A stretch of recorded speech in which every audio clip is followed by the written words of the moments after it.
मेरा नाम विक्रम है। मेरी उम्र 27 साल है। जिंदगी में उतार चढ़ाव आते हैं, इस बात से मैं भली भांति वाकिफ हूँ। लेकिन मैंने कभी कल्पना भी नहीं की थी कि अपनी आंखों के सामने अपनी बहन को खो दूंगा। मैं लॉज में बैठा हुआ था जब अचानक मेरा मोबाइल बजा। अभी थोड़ी देर पहले ही मेरी मम्मी मुझे चाय का कप थमा कर गई थी। मैंने अभी तक पहला घूंट भी नहीं लिया था कि मैंने मोबाइल उठाकर अपने कान से लगाया। जो खबर मुझे सुनाई दी वह सुनकर मेरे पैरों तले जमीन खिसक गई। मैं सपने में भी नहीं सोचा था कि मेरे साथ ऐसा हो जाएगा। जिस बहन को मैंने लाड प्यार से पाला था, जिसे मैं अपने पलकों पर बिठाता था, आज वो हमें इस दुनिया में अकेला छोड़कर चली गई थी। ये खबर नहीं था बल्कि मेरी मौत का फरमान था। मैं बिना सोचे समझे बाहर की तरफ भागा। मेरी आंखों में आंसू तैरने लगे थे। मेरे होश ठिकाने नहीं थे। मैं लगातार खुद को यकीन दिलाने की कोशिश कर रहा था कि मैंने ज़रूर कुछ गलत सुना है। जब वहाँ पहुँचूंगा तो मामला कुछ और होगा। ऐसा हो ही नहीं सकता। यह एक झूठ पर आधारित बात है। लेकिन मुझे यह नहीं पता था कि जिसे मैं झूठ मान रहा था वह सच था। लंबी दूरी तय करके जब मैं अपनी बहन के ससुराल पहुंचा तो वहां का नज़ारा देखकर मेरा हाल बेहाल हो गया। गेट पर एक भीड़ जमी थी। मेरी आंखों में आंसू आ गए थे। मैं अपने दिल को तसल्ली देते हुए खुद से कह रहा था, नहीं, ऐसा नहीं हो सकता। लाडो मुझे छोड़कर नहीं जा सकती। मैं अपनी बहन को प्यार से लाडो बुलाता था। मेरे हाथ पैर सुन्न हो रहे थे, दिल धड़कना भूल गया था। लाखों में आंसू थमने का नाम नहीं ले रहे थे। किसी तरह हिम्मत जुटाकर मैं गेट के पास पहुंचा। अंदर से आती आवाज़ों ने मेरे कदम जकड़ दिए। यह पल हर भाई के लिए बेहद दर्दनाक होता है। मैंने कभी सोचा भी नहीं था कि अपनी ज़िंदगी में अपनी बहन की अर्थी अपने कंधे पर उठाऊंगा। मैं बिल्कुल एक बेजान मूर्ति की तरह उसके घर में दाखिल हुआ। सामने का नज़ारा और भी दर्दनाक था। मेरी सगी बहन, जिसे हमने अपने हथेली का छाला बनाया था, जो तवे की पहली रोटी खाती थी, जिसके दम से हम जी रहे थे, वह अब इस दुनिया में नहीं थी। उसका शव जमीन पर पड़ा हुआ था। उसके शरीर की यह हालत देखकर मेरी आंखों से आंसू बहने लगे। मैंने देखा कि वो गर्भवती थी। उसके पेट में 6 महीना का बच्चा था। उसकी डिलीवरी तक भी इंतजार नहीं किया गया। मेरे लिए यह सब कुछ सहना मुश्किल हो रहा था। उसके पास बैठकर मैंने उसकी यादों में खोते हुए खुद को संभालने की कोशिश की। लेकिन यह सोचकर कि वह अब हमारे साथ नहीं है, मेरी हिम्मत जवाब देने लगी। उसे सफ़ेद कफन में देखकर ऐसा लग रहा था जैसे मेरी पूरी दुनिया ख़त्म हो गई हो। मैंने हाथ बढ़ाकर उसके गाल को छुआ। उसका शरीर हल्का हल्का गर्म था। एक पल के लिए मैं चौंक गया, लेकिन जब मेरी नज़र उसके पेट पर गई तो मैंने अपनी आंखें ज़बरदस्ती बंद कर लीं। मैंने झुककर उसके माथे पर एक आखिरी बार चूमा और अपनी बहन की गोद में उठाने की कोशिश की। तभी एक कड़कती हुई आवाज़ मेरे कानों में गूंज उठी, खबरदार, जो तुमने मेरी बहू को हाथ भी लगाया, वरना मुझसे बुरा कोई नहीं होगा। यह हमारे घर की बहू है, हमारी संतान को जन्म देने वाली। खबरदार, जो तुमने इसे हाथ भी लगाया। मैंने पलटकर उस महिला की तरफ देखा। वो चारपाई पर बैठी हुई थी। उसने साड़ी पहनी हुई थी जो उसके कद काठी पर अजीब लग रही थी। मैंने सिर झटक दिया। मैं उसकी बात पर ध्यान नहीं देना चाहता था। मुझे पता था कि मेरी बहन की सास बहुत कठोर स्वभाव की महिला है, जिनके सीने में दिल नहीं बल्कि पत्थर है। मैंने दोबारा अपनी बहन को उठाने की कोशिश की, लेकिन कुछ औरतें मेरे पास आ गईं और मुझे झिड़कते हुए बोलने लगी, समझ नहीं आ रहा कि हम क्या बोल रहे हैं। तुम्हारी बहन की अर्थी यहाँ से उठाई जाएगी, इसीलिए फालतू में मामला मत खराब करो। अभी थोड़ी देर बाद तुम्हारी बहन को नहलाया जाएगा। अपने घर में औरतें बुला लो, वरना बेवजह यह इल्ज़ाम लग जाएगा कि ससुराल वालों ने बहू को आखिरी बार ठीक से नहीं नहलाया। मैं चुप हो गया। इतनी औरतों के बीच कुछ बोल नहीं पाया। मैंने चुपचाप अपना मोबाइल निकाला और एक कोने में खड़ा होकर अपनी पत्नी को फ़ोन किया। मुझे समझ में आ गया था कि अपनी बहन को यहाँ से ले जाना आसान नहीं होगा, लेकिन हैरानी मुझे इस बात की हो रही थी कि मेरी बहन का पति कहाँ है। कई बार मैंने राजवीर को चारों तरफ ढूंढने की कोशिश की, लेकिन वो कहीं नज़र नहीं आया। मैंने सोचा शायद वह मामले को संभालने में लगा होगा, लेकिन समय बीतने के बाद भी वह नहीं दिखा। मैंने अपनी पत्नी को धीरे धीरे सब समझा दिया और माँ और छोटी को यहाँ लाने की हिदायत दी। मेरे पिता का बहुत पहले ही निधन हो गया था। मेरी ज़िंदगी में सिर्फ एक माँ, एक पत्नी, एक छोटी बहन और मेरी लाडो थी। लेकिन आज मेरी लाडो हमें छोड़कर चली गई थी। मेरी पत्नी की भी हालत बहुत ख़राब हो गई थी, क्योंकि वह लाडो से बहुत प्यार करती थी। मेरी आंखें लगातार भीग रही थी। मैं खुद को संभालने की हर मुमकिन कोशिश कर रहा था। मेरी बहन के आसपास कई औरतें बैठकर बातें कर रही थी। दिल कर रहा था कि सबको हटाकर अपनी बहन को अपने साथ घर ले जाऊं, लेकिन समाज के डर से मुझे चुप रहना पड़ रहा था। मुझे सबसे ज़्यादा डर अपनी माँ का था।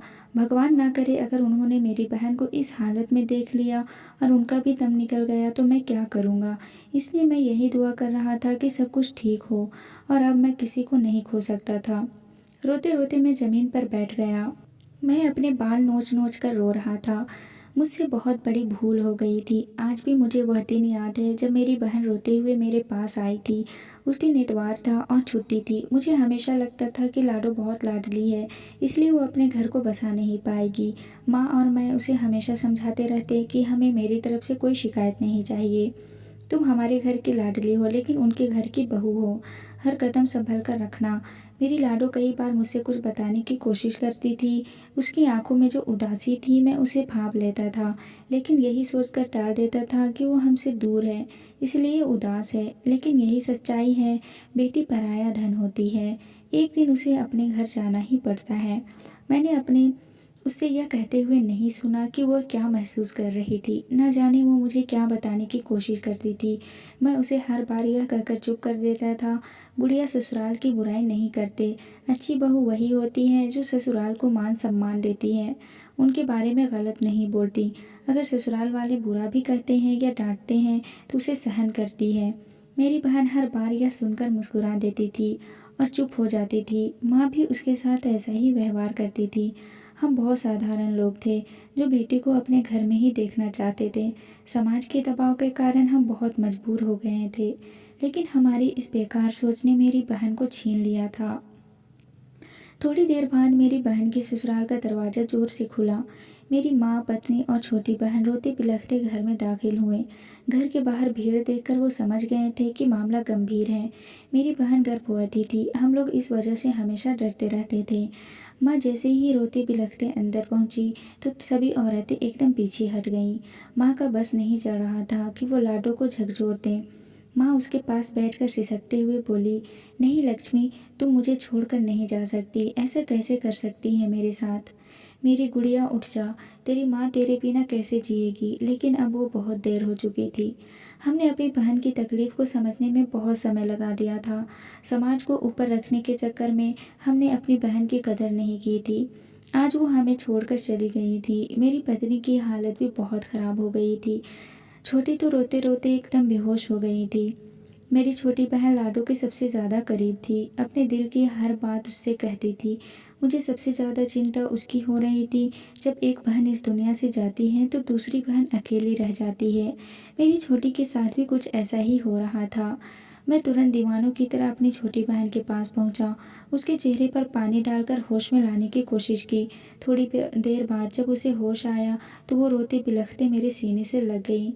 मेरा बस नहीं चल रहा था कि मैं क्या करूं।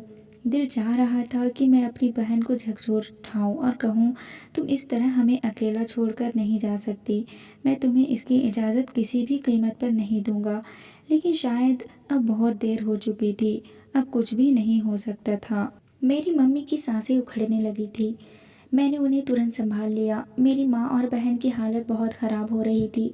मेरी मम्मी मेरी बहन को देखते हुए बोली, विक्रम, लाडो को घर लेकर चलो। हम यहाँ उसकी अर्थी नहीं उठाएंगे। यह हमारे घर जाएगी। मैं उसे यहाँ नहीं छोड़ सकती। मेरी बच्ची के सीने में ना जाने कौन सा दर्द छुपा था जो इन दरिंदों ने उसके अंदर बिठाया। मैं किसी को भी माफ़ नहीं करूँगी। अपनी बेटी की मौत के लिए मैं हर एक को जिम्मेदार ठहराऊंगी और उन सबको सलाखों के पीछे डलवाऊंगी। ये क्या सोचते हैं, मेरी बच्ची को मारकर इन्होंने बहुत बड़ा काम कर लिया है। मैं इन्हें दिखाऊंगी कि मैं कौन हूँ। मेरी माँ मेरी बहन की सास की तरफ देखते हुए बोली। तभी मेरी बहन की सास गुस्से में आ गई और मेरी मम्मी को देखते हुए बोली, तुम्हारी बेटी ही आवारा औरत थी, पूरे जहान में घूमती रहती थी, फिर ऐसा तो होना ही था। हमें कुछ मत कहो वरना अभी के अभी तुम्हें इस घर से बाहर निकाल दूंगी। यह मेरी बहू है और मेरी संतान को जन्म देने वाली थी, इसलिए अपनी जुबान बंद रखो। मेरी माँ एक कमज़ोर औरत थी, जबकि मेरी बहन की सास एक ताकतवर महिला थी। मैंने मम्मी की तरफ देखकर सिर हिलाया और उन्हें चुप रहने की इशारा किया। मेरी बहन को नहलाने की तैयारियां की जा रही थी ताकि उसे दुल्हन की तरह सजाया जाए और फिर उसकी अर्थी को शमशान घाट पहुंचाया जाए। मेरी आंखों में आंसू लगातार बह रहे थे। पुरुष बाहर थे, लेकिन मैं एक पल के लिए भी अपनी बहन को अकेला नहीं छोड़ पाया। तभी 4 औरतें आईं और मेरी बहन को उठाकर अंदर ले गईं। मेरा बस नहीं चल रहा था उन सब के पैर पकड़ लूं और अपनी बहन को नहलाने से रोक दूं, क्योंकि मुझे पता था कि जब वो नहाकर तैयार हो जाएगी तो उसे शमशान घाट ले जाया जाएगा और वो हमें अकेला छोड़कर इस दुनिया से चली जाएगी। मैं ज़मीन पर बैठ गया और घुटनों में मुंह छुपाकर जार और कतार रोने लगा। मेरी पत्नी ने मुझे तुरंत संभाला और अपने सीने से लगाते हुए कहा, नहीं विक्रम, इस तरह हिम्मत मत हारो। अभी हमें बहुत कुछ करना है। छोटी की हालत देखो, मम्मी को देखो। अगर तुम इस तरह हार जाओगे तो सब कुछ कैसे संभालोगे। मेरा हाल बेहाल हो गया था। मैं किसी को नहीं बता सकता था कि उस वक्त मैं किस दर्द में था। तभी अचानक घर के अंदर मेरी बहन की सांस की आवाज़ फिर गूंजी, अरे खौलता हुआ पानी इसके शरीर पर डालो, ये अकड़ गई है। जब तक शरीर पर खौलता पानी नहीं डलेगा तब तक इसका शरीर सीधा नहीं होगा। मैंने अपनी आंखें मजबूरी में बंद कर ली। मैंने मना करना चाहता था कि मेरी बहन को तकलीफ देने की ज़रूरत नहीं है। यही सोचकर मैं अपनी जगह से खड़ा हुआ, लेकिन जैसे ही मैं कमरे की ओर बढ़ा, मेरी पत्नी ने मेरा हाथ पकड़ लिया और सिर हिलाकर बोली, अभी हम कुछ नहीं कर सकते। यह उसका ससुराल है। जैसा उसकी सास और पति कहेंगे वैसे ही होगा। यही दुनिया का दस्तूर है और यह बहुत पुरानी परंपरा है, इसलिए ठहर जाओ। मैं तड़प कर बोला, वो औरत मेरी बहन के शरीर पर खौलता हुआ पानी डालना चाहती है। उसका शरीर जल जाएगा। मैं किसी भी कीमत पर इसकी इजाज़त नहीं दे सकता। अगर वो उनकी बहू है तो हमारी बेटी भी है। वो हमारे साथ पूरे 24 साल रही है। मैं किसी भी कीमत पर अपनी बहन के साथ ऐसा नहीं होने दूंगा। यह कहते ही मैं आगे बढ़ गया, लेकिन मेरी माँ ने मेरा हाथ पकड़ लिया और सिर हिलाकर गले से भरे हुए स्वर में बोली, नहीं मेरे लाल, यही दुनिया का दस्तूर है। हम कितना भी इनकार करते रहें, कितना भी रो लें, लेकिन होगा वही जो उसकी सास और पति चाहेंगे। मैं अपनी माँ की बात सुनकर चुप हो गया।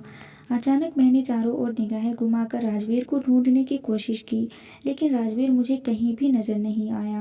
मेरा दिमाग बिल्कुल काम करना बंद कर चुका था। यहाँ यह सब क्या हो रहा था, मेरी समझ से परे था। मैं किसी से यह पूछना चाहता था कि आखिर मेरी बहन को ऐसा कौन सा दुख था जो हमें छोड़कर चली गई, लेकिन अब मौका नहीं मिल रहा था। तभी तुरंत चूल्हे का पानी चढ़ा दिया गया। मेरी आंखों के सामने ही पानी गर्म किया जा रहा था। मैं बस बेबसी की मूरत बना सब तमाशा देख रहा था। अगर मुझे समाज का डर ना होता तो मैं इसी वक्त अपनी बहन को, ससुराल को तहस नहस कर देता। यहाँ मौजूद हर शख्स को शमशान घाट भेज देता।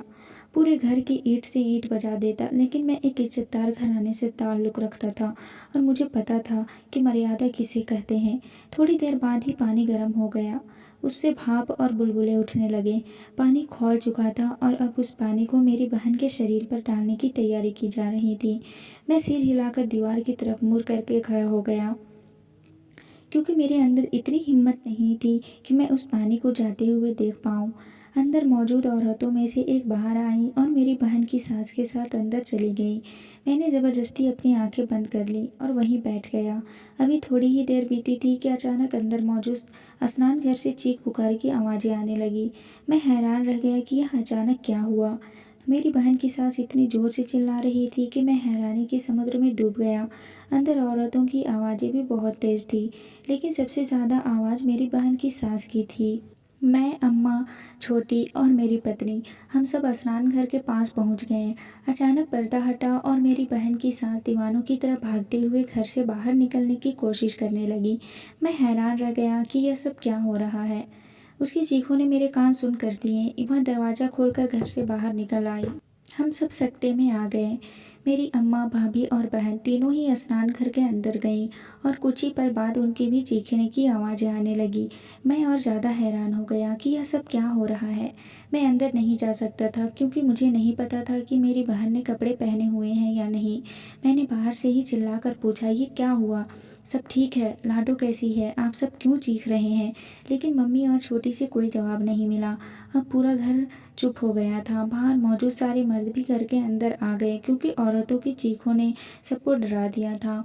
मैं खुद बहुत परेशान था, लेकिन मैंने किसी को भी अंदर जाने की इजाज़त नहीं दी क्योंकि मुझे बिल्कुल पता नहीं था कि मेरी बहन उस वक्त किस हाल में है। थोड़ी देर बाद मेरी पत्नी बाहर आई। उसके चेहरे पर खुशी के भाव चमक रहे थे। मैं हैरान था। उसे देखकर मैंने पूछा, क्या हो गया? तुम मुस्कुरा क्यों रही हो? सबको हुआ क्या है? छोटी को हुआ क्या? माँ क्यों चीख रही हैं और यह लाडो की सास क्यों चिल्लाते हुए बाहर चली गई? मैं अभी और कुछ कहता इससे पहले मेरी पत्नी रोते हुए मेरे सीने से लग गई। मैं और ज़्यादा हैरान हो गया। उसे झकझोरते हुए मैंने पूछा, राधा हुआ क्या है? मुझे सच सच बताओ, तुम इस तरह क्यों कर रही हो? यह सुनकर मुझे फिर से गले से लगा लिया। मैं हैरान था कि अचानक इसे क्या हो गया। अभी थोड़ी देर पहले तो यह बेतहाशा रो रही थी। मेरी आंखों में अचानक चमक सी आ गई थी। अगर वो मुस्कुरा कर रो रही थी तो इसमें ज़रूर कोई बात थी। मैंने अपनी पत्नी के चेहरे को अपने हाथों से थाम लिया और सवालिया लहजे में कहा, सच सच बताओ, हुआ क्या है? लाडो कैसी है और सब क्यों चीख रो रहे हैं? मुझे बताओ, हुआ क्या है? तुम क्यों मुस्कुरा रही हो? मेरे बार बार पूछने पर जोर से उसने बताया। उसे सुनकर मेरे पैरों तले ज़मीन खिसक गई। मैं इस बात को मान ही नहीं पा रहा था। मेरे चेहरे पर भी खुशी और हैरानी के मिले जुले भाव थे। अब मुझे समझ आया कि अंदर मौजूद औरतें क्यों चिल्ला रही थी। मेरी बहन की सास क्यों चिल्लाते हुए बाहर भागी थी। मैं दीवानों की तरह पर्दा हटाकर अंदर गया। सामने का नज़ारा देखकर मैं हैरान रह गया। यह कैसे हो सकता था? मेरी समझ से कुछ बाहर था। क्या ऊपर वाले ने कोई चमत्कार दिखाया था या फिर यह कोई जादू था? मेरी बहन जो अभी थोड़ी देर पहले मरी हुई पड़ी थी, वही बहन अब मेरी माँ के सीने से लगी हुई थी। मेरी माँ पागलों की तरह रो रही थी, लेकिन मेरी बहन गंभीरता से माँ के सीने से लगी हुई थी। मैं तुरंत उसके पास गया और हैरानी भरे लहजे में कहा, नहीं, ऐसा नहीं हो सकता। तुम ठीक हो, मुझे यकीन नहीं हो रहा। यह कहते ही मैं उसके पैरों में झुक गया। तभी अचानक उसने अपना हाथ मेरे सिर पर रखा और मेरे बाल सहलाते हुए बोली, हौसला रखो भाई, मैं ठीक हूँ। उसकी धीमी आवाज़ सुनकर मैंने सिर उठाया। मेरा चेहरा आंसुओं से भीगा हुआ था। मैं अविश्वास भरी आवाज़ में बोला, लेकिन तुम तो अभी। मैं आगे कुछ और नहीं बोल पाया। मैंने उसे अपने सीने से लगा लिया। यह पल मेरे लिए ऐसा था जैसे मैंने दुनिया की सारी खुशियाँ हासिल कर ली हो। मेरी बहन की सास का कहना था कि मेरी बहन मर चुकी है। उसे सफ़ेद चादर पहना दिया गया था और वो अब उसे नहलाया जा रहा था। फिर वो जिंदा कैसे थी? यह बात मेरी समझ से परे थी। वहाँ मौजूद सारी औरतें मुंह पर हाथ रखकर खड़ी थीं। मेरी अम्मी भी रो रो कर बेहाल हो चुकी थी। मैंने अपनी बहन को खड़ा किया और उसे कपड़े पहनने को कहा। मैं और सारी महिलाएं बाहर आ गई। थोड़ी देर बाद वो कपड़े पहनकर बाहर आईं। वहाँ मौजूद हर शख्स की आंखों में हैरानी थी। कुछ डर रहे थे तो कुछ हैरानी के सागर में डूब गए थे। अगर कोई मरने वाला इंसान अचानक जिंदा हो जाए तो उस घर के लिए वो पल ऐसा होता है जैसे दुनिया जहान की खुशियाँ उनके कदमों में निछावर कर दी गई हों। जहाँ सब कुछ खत्म हो गया हो और दोबारा किसी खुशी की उम्मीद भी ना हो। मैंने अपनी बहन की ओर देखा और सवालिया लहजे में पूछा, अब सबके सामने बताओ, यह सब क्या हुआ? तुम इस तरह से ज़मीन पर लाश की तरह क्यों पड़ी हुई थी और तुम्हारी सास तुम्हें मरा हुआ क्यों कह रही थी? यह सब क्या माजरा है? उसने एक नज़र पर मुझ पर डाली और मम्मी को देखते हुए कहा, अभी कि अभी मुझे घर जाना है। मैं यहाँ पर कोई बात नहीं करना चाहती।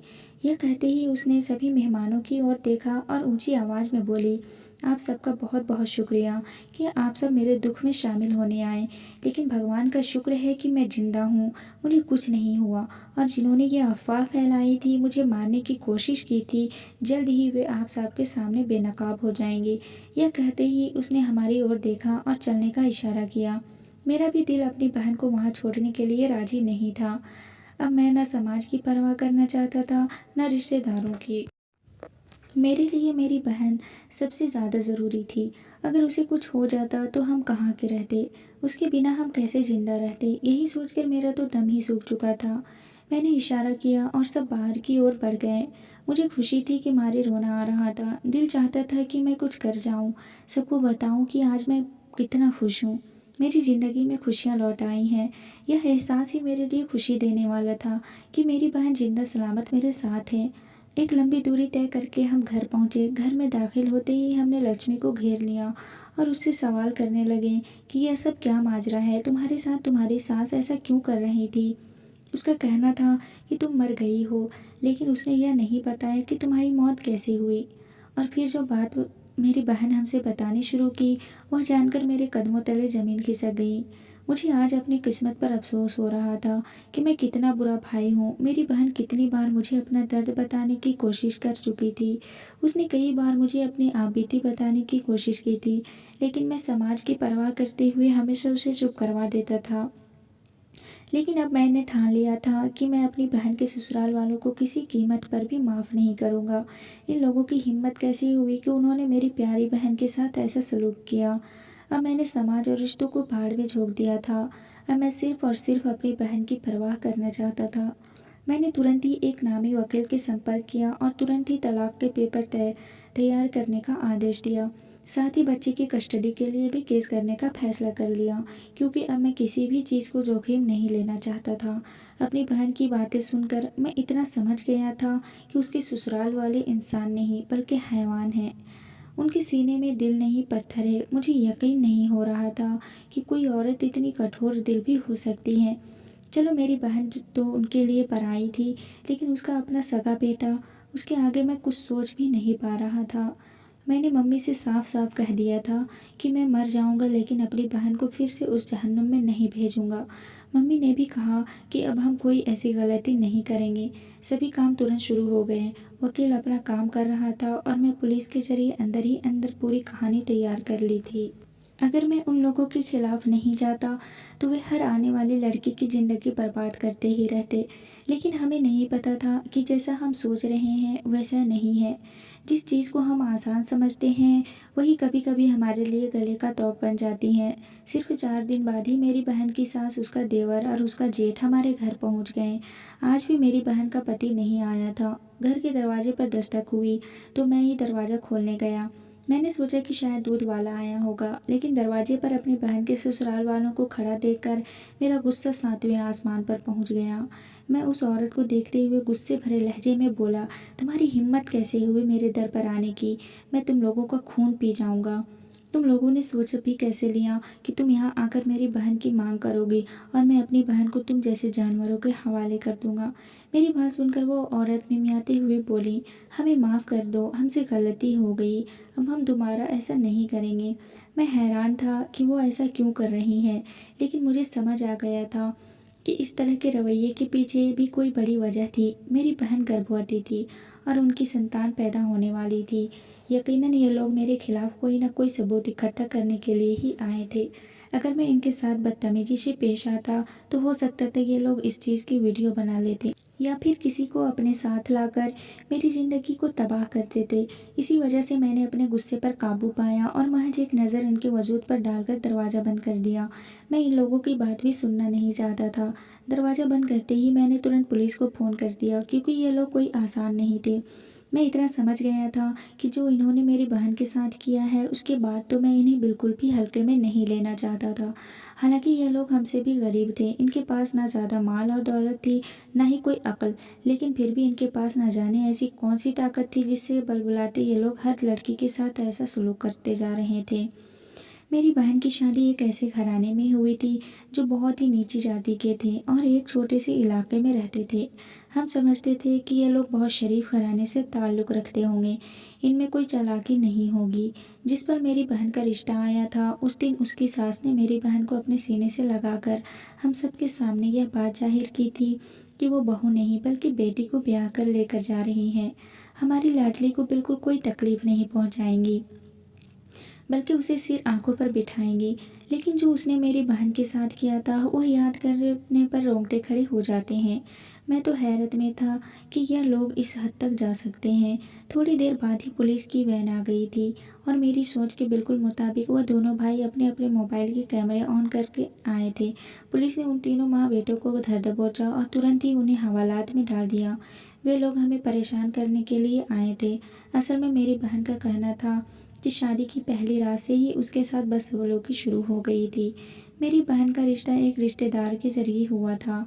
हम बहुत खुश थे क्योंकि हमें लगता था कि हमने अपनी बहन को एक शरीफ घराने में ब्याह कर दिया है। हमें लगता था कि मेरी बहन का पति बहुत अच्छा इंसान होगा, लेकिन वो अच्छा नहीं बल्कि एक दरिंदा की तरह था। वह न अपनी पत्नी का था न अपनी माँ का। उसे केवल पैसों से मतलब था। वह औरत अपने घर बहू नहीं बल्कि एक रखैल को ब्याह कर ले आई थी जिसे हर मर्द इस्तेमाल कर सके। शादी की पहली रात औरत के पास केवल उसका पति आता है। वह उसके साथ सुहाग रात मनाता है, उसे यह एहसास दिलाता है कि वह अब उसकी पत्नी है। उसकी जीवन संगिनी है। वे दोनों एक दूसरे के जीवन भर के साथी हैं। वे दोनों एक साथ रहेंगे और अपनी संतान पैदा करेंगे। लेकिन मेरी बहन के साथ जो हुआ वो बेहद दर्दनाक था। शादी की पहली रात जब रस्में पूरी करके उसे कमरे में बिठा दिया गया तो उसके कमरे में उसका दूल्हा दाखिल हुआ। वो पारंपरिक दुल्हन की तरह चेहरे पर घूंघट ओढ़े बैठी थी। उसे लगा कि उसका पति आकर उसका घूंघट उठाएगा और उसे अपने होने का मान देगा। लेकिन अचानक उसके पति ने कमरे में आकर उसके शरीर से कपड़े अलग करने शुरू कर दिए। वो हैरत के समंदर में डूब गई थी। न उसके पति ने उससे कोई बात की, न ही अपना परिचय कराया, न ही उसके चेहरे से घूंघट हटाया, बल्कि आते ही संबंध बनाने शुरू कर दिए। लेकिन जैसे ही उसने अपने पति के चेहरे पर नज़र डाली तो उसके रोंगटे खड़े हो गए, क्योंकि उसके पास आने वाला आदमी उसका पति नहीं बल्कि उसका जेठ था। वो फटी फटी आंखों से अपने जेठ को देख रही थी। जैसे ही उसे होश आया उसने अपने जेठ को धक्का देकर दूर किया और उनके मुंह पर जोरदार थप्पड़ मारते हुए बोली, आपकी हिम्मत कैसे हुई मेरे साथ ऐसा करने की? मैं आपको जिंदा नहीं छोड़ूंगी। आपको शर्म नहीं आती अपनी बहू के साथ ऐसा करते हुए? लेकिन मेरी बहन का यह करना था उसे भारी पड़ गया। वह दरिंदे मेरी बहन पर जुल्म के पहाड़ तोड़ चुके थे। शादी की पहली रात ही उसके जेठ ने उसे बुरी तरह मारा और उसके साथ ज़बरदस्ती संबंध बनाए। वह रोती रही, उसके आगे हाथ जोड़ती रही, उससे मिन्नतें करती रहीं। लेकिन उसके जेठ को इस बात की कोई परवाह नहीं थी कि वह उसकी बहू है, उसके भाई की पत्नी है। वह आया, अपना काम किया और चला गया। अगली सुबह जब हम सब नाश्ता लेकर पहुँचे उससे थोड़ी देर पहले ही उसकी सास कमरे में गई और मेरी बहन के बाल खींचकर उसे अच्छी तरह यह बात समझा दी थी, खबरदार जो तुमने अपने घर वालों को हमारे बारे में एक शब्द भी बताया, अगर तुम्हारे मुँह से भनक भी निकली तो हम तुम्हारा कत्ल कर देंगे। तुम्हें ऐसी मौत देंगे कि तुम जीना भूल जाओगे। हम तुम्हारे घर के एक एक सदस्य को मार देंगे। मेरी बहन बहुत मासूम थी और वैसे भी लड़कियों का दिल छोटा होता है। वह बुरी तरह सहम गई थी। उसने इशारों इशारों में मुझे बताने की बहुत कोशिश की, लेकिन मैं समझ नहीं पाया। सुबह होते ही उसका पति भी आ गया था। वह ऐसा व्यवहार कर रहा था कि हम सब देखकर खुश हो गए थे। लेकिन अगले ही रात उसका देवर उसके पास गया और तीसरी रात उसका पति उसके पास गया और उससे संबंध बनाए। अब यही सब होने लगा। जिसका मन करता वो इस्तेमाल कर लेता। वो रोती रहती, हाथ जोड़ती रहती, लेकिन कोई उसकी फरियाद नहीं सुनता। सबने उसे अपनी रखैल समझ लिया था। कुछ दिनों बाद वो गर्भवती हो गई। अब उसके यह पता नहीं था कि वो किसके बच्चे की माँ बनी है। लेकिन जब उसने डीएनए टेस्ट कराया तो ऊपर वाले का शुक्र था कि वो अपने पति के ही बच्चे की माँ बनी, यानी उसके पेट में जो बच्चा था वो जायज़ था। उससे बहुत शुक्र अदा किया। लेकिन जब वो इस बात इस सास को पता चली तो वह आग बबूला हो गई। उसका कहना था कि मेरे सबसे बड़े बेटे की पहली औलाद पैदा होनी है चाहिए, इसलिए यह बच्चा गिरा दो। जब तक मेरा बड़ा बेटा तुम्हें गर्भवती नहीं करता तुम कोई औलाद पैदा नहीं करोगी। मेरी बहन इस बार उनकी बातों में नहीं आई। उसने उनकी मार भी बर्दाश्त की, लेकिन अपने बच्चे को नहीं गिराया। उनके साथ पूरा षड्यंत्र रचकर उसे चौथी सीढ़ी से धक्का दे दिया। लेकिन कहते हैं ना, जिसे ऊपर वाला ना रखे उसे भला कौन चखे। उस पल तो सबको यही लगा कि मेरी बहन मर चुकी है। उसे सफ़ेद चादर ओढ़ा दी गई, चादर पहना दिया गया, लेकिन जब उसे नहलाया गया और उस पर गर्म पानी की छींटें मारी गईं तो वो एकदम उठ बैठ गई। उसने वही पानी अपनी सास के पैरों पर गिरा दिया। तभी वो औरत रोती बिलखती बाहर भाग गई। हम सब हैरान थे कि यह सब हुआ क्या है। लेकिन जब घर आकर मेरी बहन ने सारा वाकया बताया तो मैं चौंक कर रह गया, अपनी बहन को देखता रह गया। मेरा बस नहीं चल रहा था कि आसमान और ज़मीन एक कर दूं, सब कुछ बर्बाद कर दूं। मेरी बहन के साथ इतना बुरा सलूक हुआ था, मैं कल्पना भी नहीं कर सकता था। मैंने पुलिस में शिकायत कर दी। जब मेरी बहन को मेडिकल टेस्ट हुआ तो उसने जो कहा था वो सच था।